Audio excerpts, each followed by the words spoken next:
నమస్తే ఫ్రెండ్స్, నా పేరు సాయి కృష్ణ ఆజాద్, హైకోర్టు అడ్వకేట్. తెలుగులోనే మొట్టమొదటిసారిగా మనకి భారతీయ న్యాయ సంహిత 2023 చట్టం గురించి మొట్టమొదటిసారి మనం వీడియోలు చేస్తూ ఉన్నాము. తెలుగులోనే మనది లీగల్ ఛానల్ కూడా మొట్టమొదటి మంది లా మీడియా. సో ప్రజెంట్ నాది సుప్రీంకోర్టులో కూడా నేను ప్రాక్టీస్ చేస్తూ ఉన్నాను. మీకు ఏదైనా అపాయింట్మెంట్ కావాలంటే మా నెంబర్ 9948090355 నెంబర్కి కేవలం అపాయింట్మెంట్ కోసం మీరు ఫోన్ చేయండి.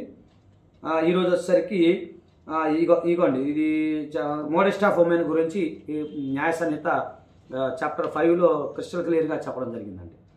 లేకపోతే దీంట్లో వచ్చేసరికి మామూలుగా ఎవరైనా సరే ఒక అమ్మాయి విషయంలో, ఇక్కడ ఎక్కువ మహిళలకు సంబంధించిన బాగా చక్కటి చట్టం ఇది, చాలా బాగుంది.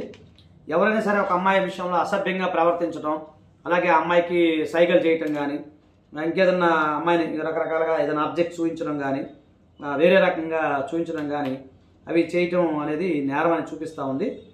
దీనికి సంబంధించి సెక్షన్ 79 గుర్తుపెట్టుకోండి, సెక్షన్ 79లో క్రిస్టల్ క్లియర్గా దీనికి సంబంధించి చెప్పడం జరిగింది. ఇదే కాకుండా స్టాకింగ్ ఎవరైనా సరే ఈ మహిళలకు సంబంధించిన ఇంటర్నెట్లో సంబంధించి కూడా ఇది సెక్షన్ 78లో స్టాకింగ్ చేయటం వల్ల అది కూడా దాదాపు 5 years వరకు జైలు శిక్ష మరియు ఇది కూడా విధించడం జరిగింది. ఇలాగే cause by belief the lawful marriage cohabitation విషయానికి సంబంధించి కూడా కాజు దానికి సంబంధించి ఇవ్వడం జరిగింది. During the life time of husband or wife. ఇగోండి, ఇది 494 మంచి సెక్షన్. మీకు వచ్చేసరికి మామూలుగా ఐపీసీ 494 ఏం చెప్తుందంటే భార్య కానీ భర్త కానీ బ్రతికుండగా వివాహం చేసుకోకూడదు. అంటే భార్యకి బతికున్న భర్త ఉండకూడదు, అలాగే భర్తకు వచ్చేసరికి బతికున్న భార్య ఉండకూడదు. అలా లేదా డైవర్స్ తీసుకోకుండా ఉంటే దాన్ని బైగామి అంటాం. అంటే ఒక వ్యక్తి ఒకే భార్యని లేదా ఒక వ్యక్తి ఒకే భర్తను మాత్రం వివాహం చేసుకోవాల్సి ఉంటుంది. సో దాన్ని బైగామి అంటాం. మనకు ఐపీసీలో ఉంటుందండి. ఐపీసీలో వచ్చింది. ఇక్కడ వచ్చేసరికి మీకు సెక్షన్ 82 అండి, గుర్తుపెట్టుకోండి. 82లో ఎవరైనా సరే భార్య కానీ భర్త కానీ బతుకున్నప్పుడు వివాహం చేసుకుంటే 7 years వరకు ఇంప్రిజ్మెంటు, అలాగే ఫైన్ కూడా విధించిన సెక్షన్ ఇది, గుర్తుపెట్టుకోండి. సెక్షన్ 82 గుర్తుపెట్టుకోండి. ఇకపోతే మ్యారేజ్ సెరమనీ ఇంకోటి, ఇది మ్యారేజ్ రిలేటెడ్ ఇంకో సెక్షన్ ఉంది 83. సెక్షన్ 83లో క్రిస్టల్ క్లియర్గా ఉందండి. ఈ మ్యారేజ్ సెరమనీ అనేది మోసపూరితమైన మ్యారేజ్ చేసుకుంటే, మోసపూరితమైన వివాహ క్రతువు అంటాం మనం తెలుగులో చెప్పాలంటే.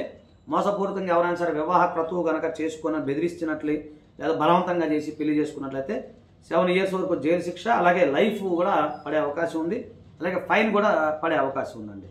ఇకపోతే మనకి రెగ్యులర్గా మనం చేసే కేసుల్లో ముఖ్యమైనది 498A. సో ఈ 498Aకి సంబంధించి ఇందులో భారతీయ న్యాయ సంహితలో మీకు సెక్షన్ 85 వచ్చేసిందండి. గుర్తుపెట్టుకోండి, భార్యని ఎవరైనా కనుక ఇబ్బంది పెట్టినట్లయితే, ఇబ్బంది గురి చేసినా, అత్తమావులు ఇబ్బంది గురి చేసినా, ఆ మామూలుగా ఐపీసీలో మనం ఏమంటాం 498A సెక్షన్ అంటాం. కానీ ఇప్పుడు ఆ సెక్షన్ పోయిందండి. ఆ సెక్షన్ పోయి ఇప్పుడు 85 సెక్షన్ ప్రకారం ఎవరైనా సరే ఇట్లా ఇబ్బంది పెట్టినట్లయితే దాదాపు 2 years వరకు, దాదాపు 3 years వరకు జైలు శిక్ష పడే అవకాశం ఉంది, అలాగే ఫైన్ కూడా పడే అవకాశం ఉంది. ఈ సెక్షన్లో ఎలాంటి మార్పు లేదు. సో అదండి. ఇది క్రూయల్టీ గురించి కొన్ని ఎక్స్ప్లెనేషన్ కూడా ఇవ్వడం జరిగింది. అవి మామూలుగా అదేనండి, తిట్టడం కొట్టడం ఇవన్నీ ఉంటాయి కదా, ఇవన్నీ క్రూయల్టీ కింద వస్తాయి. అలాగే ఒకవేళ పొరపాటున కనుక ఆమె సూసైడ్ చేసుకొని చనిపోతే మాత్రం అది కూడా లైఫ్ ఇంప్రిజ్మెంట్ పడే అవకాశం ఉంది. అలాగే మిస్క్యారేజ్ గురించి కూడా సెక్షన్ 88 చెప్తా ఉంటుంది.